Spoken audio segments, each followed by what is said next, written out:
Hello guys, welcome to Asia. I hope you all are doing great. तो आज हम बात करने वाले हैं करंट अफेयर्स के बारे में। तो आज हम कवर करेंगे 22 जनवरी से लेकर 26 जनवरी तक के इंपॉर्टेंट करंट अफेयर्स में। और जितने भी यहाँ पे नए व्यूअर्स हैं हमारे चैनल पे, वो सब्सक्राइब कर दीजिए चैनल को, लाइक कर दीजिए वीडियो को और शेयर कर दीजिए अपने फ्रेंड्स के साथ जो भी यहाँ पे तैयारी कर रहे हैं गवर्नमेंट जॉब्स की। सो बात करते हैं फर्स्ट करंट अफेयर की। तो आपके सामने है sir, statue of Netaji Subhash Chandra Bose to be installed at India Gate. तो यहाँ पे प्रधानमंत्री नरेंद्र मोदी जी ने अनाउंस किया है कि यहाँ पे इंडिया गेट के साथ ही, इंडिया गेट के सामने ये एक और मीनार है, तो इसके नीचे यहाँ पे सुभाष चंद्र बोस जी की एक स्टैच्यू जो है उसको इंस्टॉल करवाया जाएगा। और अभी के लिए ये जो आप देख रहे हैं फोटो, ये पब्लिश की गई थी गवर्नमेंट ऑफ इंडिया के जो ट्विटर हैंडल पे यहाँ पे पब्लिश की गई थी फोटो। और यहाँ पे एक होलोग्राम स्टैच्यू जो है वो ये यहाँ पे रिवील किया गया और ये 23 जनवरी को यहां पे लगाया गया। होलोग्राम का मतलब क्या है यहां पे कि लाइट्स के जरिए यहां पे पिक्चर जो है ये बनाई गई है, लाइट्स के जरिए, लेजर्स के जरिए यहां पे बनाई जाती है। तो ये रहेगी यहां पे, ये 23 जनवरी को इंस्टॉल कर दी गई थी और जब तक स्टैच्यू कंप्लीट नहीं हो जाता तब तक यही यहां पे लगी रहेगी। एंड प्लस इस वर्ष हम मना रहे हैं 125th birth anniversary of Netaji Subhash Chandra Bose. तो नेताजी की हम 125th बर्थ एनिवर्सरी मना रहे हैं इस साल 23 जनवरी को, तो इसलिए ये स्टैच्यू यहां पे इंस्टॉल करवाया गया है। और साथ ही साथ हम 23 जनवरी को यहां पे डेडिकेट कर रहे हैं पराक्रम दिवस के साथ। तो यहां पे पराक्रम दिवस मनाया जाएगा हर साल 23 जनवरी को। आपको पता है नेताजी सुभाष चंद्र बोस जी के बारे में कि यहां पे इन्होंने खुद की एक आर्मी बना ली थी इंडिया की, और यहां पे लेड की थी इन्होंने आर्मी, और बरतानी सरकार के खिलाफ इन्होंने बहुत से ऐसी जंगें लड़ी भी हैं। सो बहुत इंपॉर्टेंट पर्सनैलिटी है यहां पे हमारे फ्रीडम फाइटर्स में से एंड हमारे फ्रीडम स्ट्रगल की।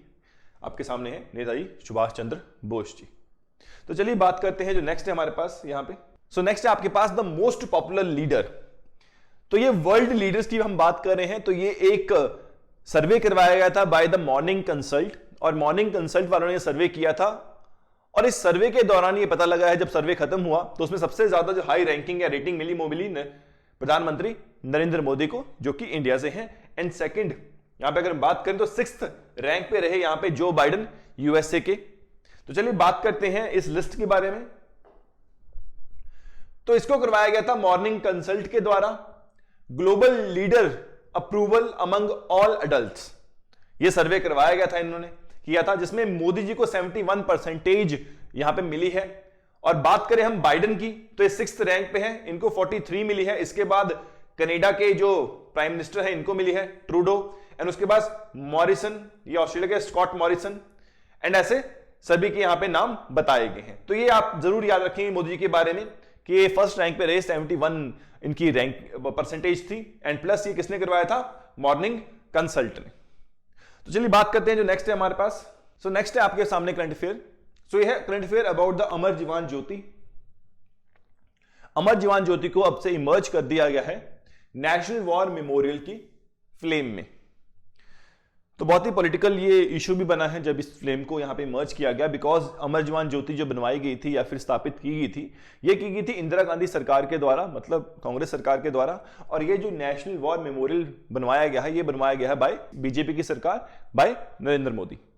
तो अभी के लिए इसको इमर्ज कर दिया गया है, इस अमर जवान ज्योति को इमर्ज कर दिया है तो नेशनल वॉर मेमोरियल। तो अब से जो भी सेरेमनीज होंगी, जो भी श्रद्धांजलियां दी जाएंगी आने वाले प्रोग्राम्स में, वो यहीं पर ही दी जाएगी। तो अमर जवान ज्योति पे पहले एक प्रथा होती थी कि अमर जवान ज्योति पे हम आएंगे, वहां पे श्रद्धांजलि देंगे जवानों को, सोल्जर्स को, उसके बाद प्रोसीडिंग की जाती थी। और अब क्या कर दिया गया है कि जितने भी अब श्रद्धांजलि देंगे हम, वो हम यहां पे दिया करेंगे नेशनल वॉर मेमोरियल फ्लेम पे। तो इस फ्लेम के साथ इसको इमर्ज कर दिया गया है। तो अगर हम बात करें यहां पे अमर जवान ज्योति की, तो यहां इसको स्थापित किया गया था 1971 के युद्ध के बाद बाय इंदिरा गांधी सरकार, और इसको बनाया गया था अंडर इंडिया गेट। तो इंडिया गेट की अगर हम बात करें तो इंडिया गेट को बनवाया गया था यहां पे एंड बाय ब्रिटिशर्स, एंड इसमें 84,000 इंडियन सोल्जर के नाम दर्ज हैं जिन्होंने शहादत दी यहां पे वर्ल्ड वॉर 1 में, और साथ में 3rd एंग्लो अफगान वॉर में, जो कि 1990s में हुई, और वर्ल्ड वॉर जो है वो 1914 से लेके 1921 तक हुई, वर्ल्ड वॉर 1। तो उनके नाम यहाँ पे उकेरे गए हैं और उनको श्रद्धांजलि उनको भी दी जाती है यहाँ पे।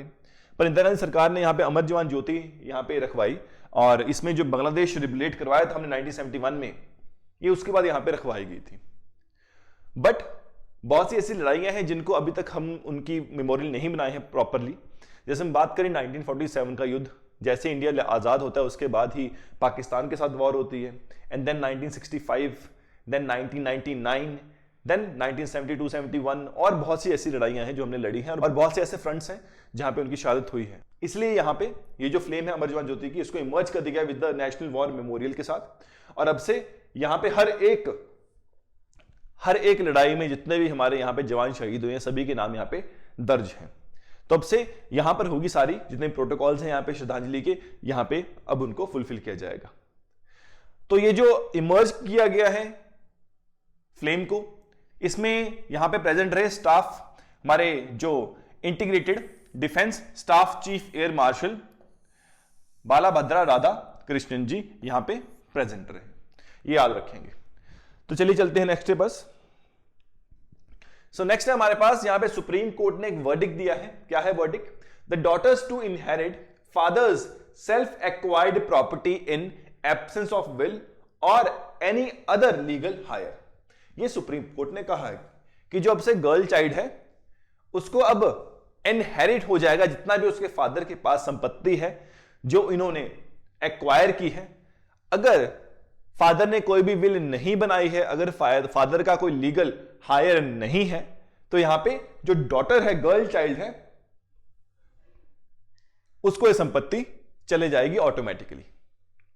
तो याद रखेंगे इसके बारे में, ये अभी वर्डिक्ट दिया है सुप्रीम कोर्ट ने। तो नेक्स्ट की बात करते हैं। सो नेक्स्ट है हमारे पास त्रिपुरा, मेघालय, मणिपुर। तो यहां पे त्रिपुरा, मेघालय, मणिपुर की बात करें तो यहां पे इन्होंने 21 जनवरी को अपना स्टेटहुड डे यहां पे मनाया, और इन स्टेट्स को बनाया गया था अंडर, याद रखेंगे, north eastern regions reorganisation act 1971 के अंतर्गत। तो जरूर याद रखेंगे त्रिपुरा, मेघालय और मणिपुर इन्होंने अपना स्टेटहुड डे मनाते हैं ये 21 जनवरी को। 21 जनवरी को, और ये किस एक्ट के जरिए यहां पे लागू हुआ था और किस एक्ट के जरिए इनको स्टेट का दर्जा मिला था? Under north eastern region reorganisation act 1971। तो बढ़ते हैं नेक्स्ट की तरफ। सो नेक्स्ट है आपके सामने जस्टिस आयशा मलिक। जस्टिस आयशा मलिक, ये है justice Ayesha Malik, and she became the first women supreme court जज। कहां की? पाकिस्तान की पहली सुप्रीम कोर्ट की जज बनी है जस्टिस आयशा मलिक। इससे पहले ये लाहौर के हाईकोर्ट जज थी ये। अब से ये सुप्रीम कोर्ट जज बन चुकी हैं, और ये पाकिस्तान की पहली वुमेन सुप्रीम कोर्ट जज बनी है। याद रखेंगे इनका नाम आयशा मलिक। सो नेक्स्ट आपके सामने है, ये चेहरे को आप जान ही गए होंगे, ये यूट्यूबर है बहुत फेमस, नाम है इनका Prajakta Koli. So Prajakta Koli became the first Indian UNDP youth climate champion. तो प्रजक्ता कोली बनी है यहां पे यूएनडीपी की फर्स्ट यूथ क्लाइमेट चैंपियन, और ये यूट्यूबर हैं, बहुत सा कंटेंट यहां पे ये प्रकाशित करती हैं। ये इनका कंटेंट मेंटल हेल्थ के ऊपर, वुमेन्स राइट्स के ऊपर, चाइल्ड एजुकेशन के ऊपर, तो various global social campaign Instagram पे, ट्विटर पे, लिंक्डइन पे, यूट्यूब पे, बहुत से ऐसे सोशल इनके हैंडल्स हैं जहां पे ये बातें करते हैं और बहुत से ऐसे अवेयरनेस ये फैलाते हैं लोगों में। तो ये चुने गए हैं, इंडिया के पहले यूएनडीपी यूथ क्लाइमेट चैंपियन बनी है, और यूनाइटेड नेशन की ये पूरी एक संस्था है जिसके अंतर्गत इनको चुना गया है। याद रखें इनके बारे में, प्रजक्ता कोली जी। नेक्स्ट चलते हैं हम। नेक्स्ट हम बात करते हैं 24 जनवरी की। तो 24 जनवरी को मनाया था नेशनल गर्ल चाइल्ड डे। तो 24 जनवरी को मनाया था नेशनल गर्ल चाइल्ड डे, और इसको यहां पे मनाते हैं हर साल by ministry of women and child development and government of India, इसको यहां पे मनाते हैं। याद रखेंगे 24 जनवरी नेशनल गर्ल चाइल्ड डे के तहत। तो नेक्स्ट चलते हैं, बढ़ते हैं हम नेक्स्ट की तरफ। तो नेक्स्ट है आपके सामने जापान के पूर्व प्रधानमंत्री, नाम याद रखिए इनका, Shinzo Abe. So he is the former prime minister of Japan and he has awarded and conferred with the prize Netaji award 2022 के लिए। तो इनको अवार्ड दिया गया है 2022 के लिए, नेताजी अवार्ड। एंड ये पूर्व प्रधानमंत्री थे जापान के और बहुत अच्छे रिलेशन के टाइम पे हुए जापान और इंडिया में स्थापित, इसलिए इनको ये अवार्ड दिया गया है। एंड इस अवार्ड को यहां पे किसने यहां पे रिसीव किया, तो यहां पे जो काउंसल जनरल हैं जापान के कोलकाता में, नाकामुरा युटाका, इन्होंने यहां पे इस अवार्ड को रिसीव किया। एंड प्लस हम बात करें सो सतोशी यूकी, जो कि अभी एम्बेसडर हैं इंडिया के जापान के। एंड प्लस अगर हम अब के प्राइम मिनिस्टर की बात करें जापान की, तो वो है फूमियो किशिदा। तो फूमियो किशिदा है अभी के प्राइम मिनिस्टर जापान के। तो चलिए बात करते हैं जो नेक्स्ट है हमारे पास यहां पे। सो नेक्स्ट हमने मनाया यहां पे अपना 12th national voter day, 12th national voter day जो था 25 जनवरी को। याद रखें इसके बारे में, 12th नेशनल वोटर डे के बारे में। 2011 से हम इसको मना रहे हैं across the country to mark the foundation of the election commission of India. कब बनाया गया था? 25 जनवरी को 1950 में। तो 2011 से हम इसको स्थापित किया है हमने कि नेशनल वोटर डे मनाएंगे। और अगर हम बात करें ये किसको कमेमोरेट किया गया है, ये हमारे जो इलेक्शन कमीशन है उसको स्थापित किया गया था 25 जनवरी को 1950s में। तो उसके अंतर्गत हम इसको मनाते हैं। बात करते हैं नेक्स्ट के बारे में। तो आपके सामने है एक लोगो। तो इंडिया एंड इजराइल ने ज्वाइंटली ये लॉन्च किया है एक लोगो आपके सामने है। दिस कमेमोरेटिव लोगो कि हमारे 30 बरस पूरे हो चुके हैं इंडिया और इजराइल के डिप्लोमेटिक रिलेशंस में। तो इसको कमेमोरेट करने के लिए ये लोगो यहां पे इंट्रोड्यूस किया गया बाय इंडिया एंड इजराइल की सरकार। एंड 24 जनवरी को ये इंट्रोड्यूस किया गया था। तो ये जो नैरो गिलॉन है, he is the Israeli ambassador to India and Sanjeev Singla is the Indian ambassador to Israel. याद रखेंगे इसके बारे में। बात करते हैं नेक्स्ट के बारे में। सो नेक्स्ट बात करते हैं कोजांगला के बारे में। Koozhangal, so India's Koozhangal get the best film award at 20th Dhaka international film festival. 20th Dhaka international film festival. तो कोजांगला का एक और नाम यहां पे हिंदी वर्जन भी है जिसका नाम है पेबल्स। तो यहां पे जो फिल्म फेयर अवार्ड है ये, इसमें इनको अवार्ड मिला है मूवी को। याद रखें इसके बारे में, कोजांगला या फिर पेबल्स। बात करते हैं नेक्स्ट के बारे में। तो आपके सामने है 24 जनवरी से एक और करंट अफेयर। तो 24 जनवरी इंटरनेशनल डे ऑफ एजुकेशन भी मनाया जाता है। International day of education 24th of January. तो 24th ऑफ जनवरी को मनाया गया। अब खास बात कि थीम आपको पता होनी चाहिए, इसकी थीम बहुत इंपॉर्टेंट है। आपके सामने है changing course transforming education. Changing course transforming education. और इसको स्टार्ट किया गया था 3rd ऑफ दिसंबर 2018 से। चलिए बात करते हैं नेक्स्ट है हमारे पास यहां पे। सो नेक्स्ट हम बात करेंगे, अभी हम बात करेंगे पद्म विभूषण के बारे में, जो कि सेकंड हाईएस्ट सिविलियन अवार्ड है। इसके ऊपर भारत रत्न है, भारत रत्न के बाद पद्म विभूषण, देन पद्म भूषण एंड इसके बाद एंडिंग में पद्म श्री। एंड ये सिविलियन अवार्ड्स हैं, ये एक्सेप्शनल एंड डिस्टिंग्विश्ड सर्विसेज के लिए दिया जाता है। Art, culture, sports, literature, education, science and technology, यह हर एक फील्ड में दिया जाता है। तो चलिए बात करते हैं इस साल के 2022 के पद्म विभूषण के बारे में। तो हम इस लेक्चर में पद्म भूषण और पद्म विभूषण के बारे में बात करेंगे। तो सबसे पहले पद्म विभूषण, तो आपके सामने है डॉक्टर प्रभा आत्रे। तो डॉक्टर प्रभा आत्रे जी को यहां पे अवार्ड दिया गया है आर्ट के लिए। तो यहां पे ये इंडियन क्लासिकल वोकलिस्ट हैं। और कौन से घराने से हैं, घराना याद रखेंगे, किराना घराना। सो ये किराना घराना से बिलोंग करती हैं, इंडियन म्यूजिशियन है, वोकलिस्ट है, एंड इनको ये अवार्ड दिया जाना है। 26 जनवरी को 2022 में। सो अगर हम बात करें पद्म अवार्ड्स के बारे में तो इनको इंस्टॉल किया गया था 2 जनवरी 1954 में और तब से ये अवार्ड दिए जाते हैं हर साल। सो बात करते हैं नेक्स्ट के बारे में। सो नेक्स्ट आपके सामने है राधेश्याम खमैया जी। तो राधेश्याम खमैया जी गीता प्रेस के संपादक भी हैं, चेयरमैन भी हैं। गीता प्रेस के संपादक एंड चेयरमैन रह चुके हैं। तो इनको लिटरेचर में और एजुकेशन के क्षेत्र में यह अवार्ड दिया जाना है 2022 का 26 जनवरी को, इस साल इसी दिन इसको दिया जाएगा। इनको पद्म विभूषण दिया जाना है और ये पोस्टथॉमस होगा। पोस्टथॉमस मतलब मरणोपरांत, तो इनको मरणोपरांत ये अवार्ड दिया जाना है। इनकी कंट्रीब्यूशन बहुत ज्यादा रही है लिटरेचर में, तो इसलिए इनको अवार्ड ये दिया जाना है। उत्तर प्रदेश से ये बिलोंग करते हैं। तो नेक्स्ट की बात करते हैं। सो नेक्स्ट पद्म विभूषण जो है वो दिया जाना है जनरल विपिन रावत जी को।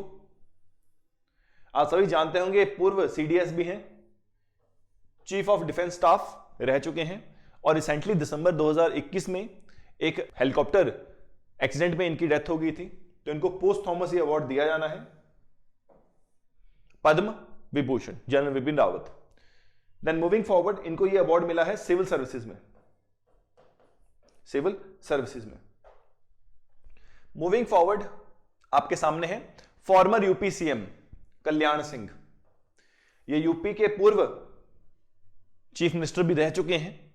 इनको ये अवार्ड दिया जाना है, नाम है कल्याण सिंह जी, और इनको भी पोस्टथॉमस अवार्ड दिया जाएगा for public affairs, Padma Vibhushan. Then moving forward, so moving forward अब हम बात करेंगे पद्म भूषण के बारे में। 4 यहां पे पद्म विभूषण दिए गए, नाम याद रखेंगे चारों का। एंड इसके बाद अभी हम बात करेंगे पद्म भूषण के बारे में। तो आपके सामने है गुलाम नबी आजाद जी। ये जम्मू कश्मीर के सीएम रह चुके हैं, फॉर्मल सीएम भी हैं, 7th सीएम बने थे जम्मू कश्मीर के फ्रॉम 2005 टू 2008। इंडियन नेशनल कांग्रेस से बिलोंग करते हैं, मिनिस्टर है जम्मू कश्मीर के, और इनको पब्लिक अफेयर्स में अवार्ड दिया जाना है पद्म भूषण। ध्यान में रखेंगे इसके बारे में, गुलाम नबी आजाद। मूविंग फॉरवर्ड जो नेक्स्ट यहां पे पद्म भूषण अवार्ड है ये मिलेगा विक्टर बनर्जी को। सो विक्टर बनर्जी ये एक इंडियन एक्टर है। ये English, Hindi, Bengali and Assamese movies में अभिनेता रह चुके हैं एंड डायरेक्टर भी हैं ये, और ये वेस्ट बंगाल से बिलोंग करते हैं और इनको आर्ट की फील्ड में ये अवार्ड पद्म भूषण दिया जाना है 26 जनवरी को। नाम याद रखेंगे Victor Banerjee. Moving forward next की बात करते हैं अगर हम, सो नेक्स्ट आपके सामने है गुरमीत बावा। गुरमीत बावा ये पंजाबी इंडस्ट्री से बिलोंग करती हैं, पंजाबी सिंगर भी हैं, फोक सिंगर हैं, फोक सिंगर हैं। तो इनको पोस्टथॉमस अवार्ड ये दिया जाना है और ये दिया जाएगा आर्ट के क्षेत्र में। कौन सा अवार्ड? पद्म भूषण, गुरमीत बावा जी। सो बात करें नेक्स्ट पद्म भूषण अवार्ड की, तो ये दिया जाना है बुद्धादेव भट्टाचार्य जी को। ये वेस्ट बंगाल के पूर्व सीएम भी रह चुके हैं और 2000 से लेके 2011 तक ये सीएम थे वेस्ट बंगाल के। तो इनको अवार्ड दिया जाएगा पद्म भूषण और ये दिया जाएगा पब्लिक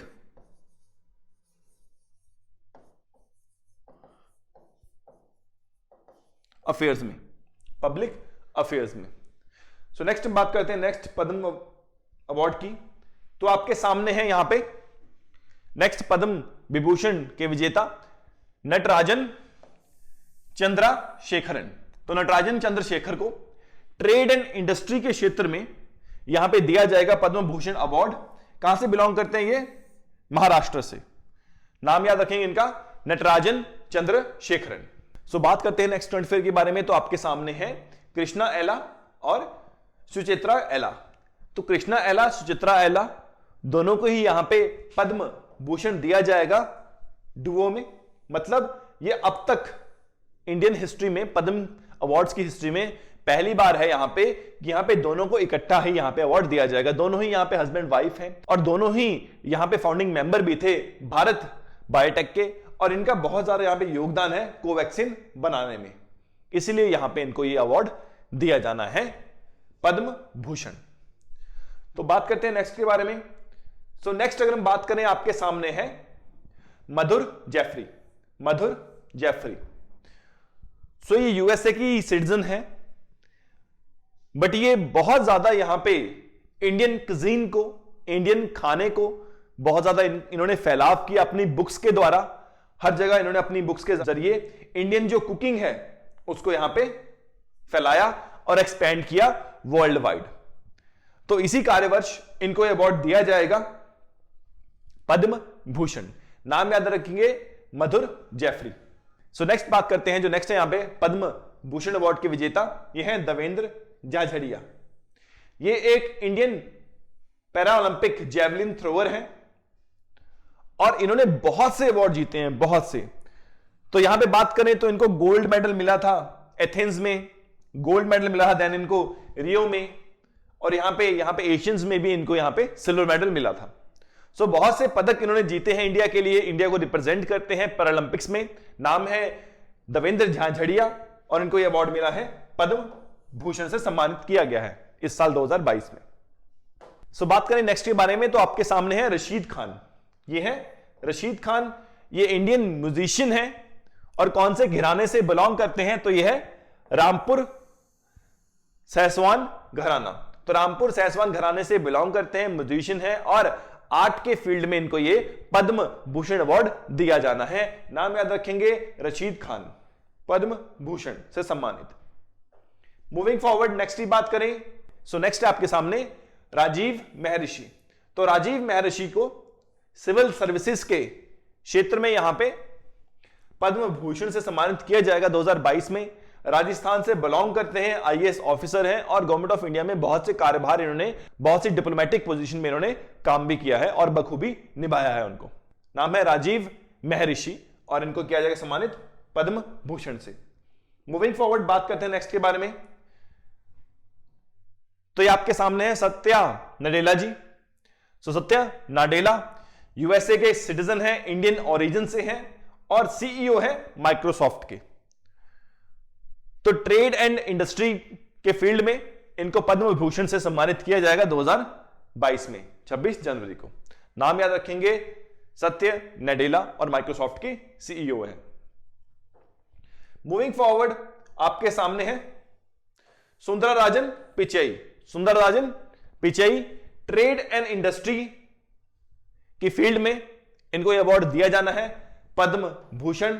यूएसए के सिटीजन हैं ये भी and Indo American global technological leader भी हैं और सीईओ हैं गूगल एंड अल्फाबेट के। गूगल और अल्फाबेट के सीईओ भी हैं। नाम याद रखेंगे इनका सुंदरराजन पिचई। मूविंग फॉरवर्ड आपके सामने है साइरस पुनेवाला। साइरस पुनेवाला ये फाउंडिंग मेंबर एंड चेयरमैन थे सीरम इंस्टीट्यूशन ऑफ इंडिया के। सीरम इंस्टीट्यूशन ऑफ इंडिया के ट्रेड एंड कॉमर्स की फील्ड में इनको यह अवार्ड दिया जाना है। कौन सा अवार्ड? पद्म भूषण। नाम याद रखेंगे Cyrus Poonawalla, trade and commerce की फील्ड में इनको अवार्ड ये मिलेगा और ये सीरम इंस्टीट्यूशन ऑफ इंडिया के फाउंडिंग एंड चेयरमैन भी है। सो नेक्स्ट आपके सामने है डॉक्टर संजय राजा राम। सो इनको पोस्ट थॉमस ये अवार्ड दिया जाएगा, पद्म भूषण पोस्ट थॉमस। ये इंडियन बॉर्न मैक्सिकन साइंटिस्ट हैं, मतलब इन्होंने अपनी जो स्टडी है वो मैक्सिको में की है सारी। एंड इनको 2014 में वर्ल्ड फूड प्राइज भी मिल चुका है और एक क्रॉप साइंटिस्ट हैं। वीट के लिए इन्होंने बहुत ज्यादा यहां पे उपलब्धियां हासिल की वीट में। एंड इनकी जो वीट थी इन्होंने 480 वीट वैरायटीज को यहां पे डेवलप्ड किया, जिनमें से बहुत सी जो वैरायटीज हैं वो आप 51 कंट्रीज में यहां पे देख सकते हैं और इनको पद्मश्री से भी सम्मानित किया गया था 2001 में। नाम है इनका संजय राजाराम और इनको पद्म भूषण से सम्मानित किया जाएगा। देन नेक्स्ट है आपके पास प्रतिभा रे। प्रतिभा रे उड़ीसा से बिलोंग करती हैं और ओडिया लैंग्वेज में नोवेल और स्टोरीज इनकी बहुत ज्यादा प्रकाशित की थी इन्होंने, और इनको ज्ञानपीठ अवार्ड भी मिल चुका है 2011 में। और आर्ट और लिटरेचर, लिटरेचर और एजुकेशन की श्रेणी में इनको पद्म भूषण अवार्ड दिया जाएगा। नाम याद रखेंगे, प्रतिभा रे उड़ीसा से बिलोंग करती हैं, और लिटरेचर में इनको ये, लिटरेचर एंड एजुकेशन में इनको ये अवार्ड दिया जाएगा। सो बात करें नेक्स्ट पद्म भूषण के अवार्ड की, तो ये मिलेगा स्वामी सच्चिदानंद जी को। तो ये एक कर्म योगी संत हैं, और ये लोगों में रिफॉर्म्स या फिर हम कहें तो जागरूकता पैदा करते हैं। सभी कर्म कांडों के बारे में, रिचुअल्स के बारे में, या जितने भी सैक्रिफाइसेस किए जाते हैं उनसे दूर रखते हैं लोगों को, और लोगों को असली धर्म के बारे में उनको अवगत करवाते हैं। नाम है स्वामी सच्चिदानंद जी, और इनको उपाधि भी मिली है फ्रॉम बनारस यूनिवर्सिटी। इनको वेदांताचार्य की उपाधि मिली है, जो कि पीएचडी के बराबर है। याद रखेंगे इसके बारे में। इनके लिटरेचर बहुत फेमस है, बहुत से बुक्स इन्होंने पब्लिश की हैं, जो कि लोगों को सही धर्म पर या सही कर्म पर या सही दिशा निर्देश देती हैं, और ये इनको ये अवार्ड दिया जाना है पद्म भूषण, और किसी भी पंथ से ये बिलोंग नहीं करते, अपने आप को किसी पंथ से ये नहीं जोड़ते। नेक्स्ट बात करते हैं हम। सो लास्ट हमारे पास जो लास्ट जहां पे लिस्ट में हमारे पद्म भूषण रेसिपेंट है वो है श्री वशिष्ठ त्रिपाठी जी। तो श्री वशिष्ठ त्रिपाठी जी को ये अवार्ड मिलने वाला है लिटरेचर में और एजुकेशन के क्षेत्र में, और ये उत्तर प्रदेश से बिलोंग करते हैं। इनकी लिटरेचर बहुत फेमस है, बहुत से इन्होंने काम किए हैं एजुकेशन के लिए, और उनकी बुक्स भी बहुत प्रसिद्ध हैं। So guys, this was the important current affairs from 22 of January to 26 of January 2022, और इसके बाद मिलते हैं हम नेक्स्ट वीडियो के सेशन में। तब तक के लिए ध्यान रखिए अपना। Thank you all.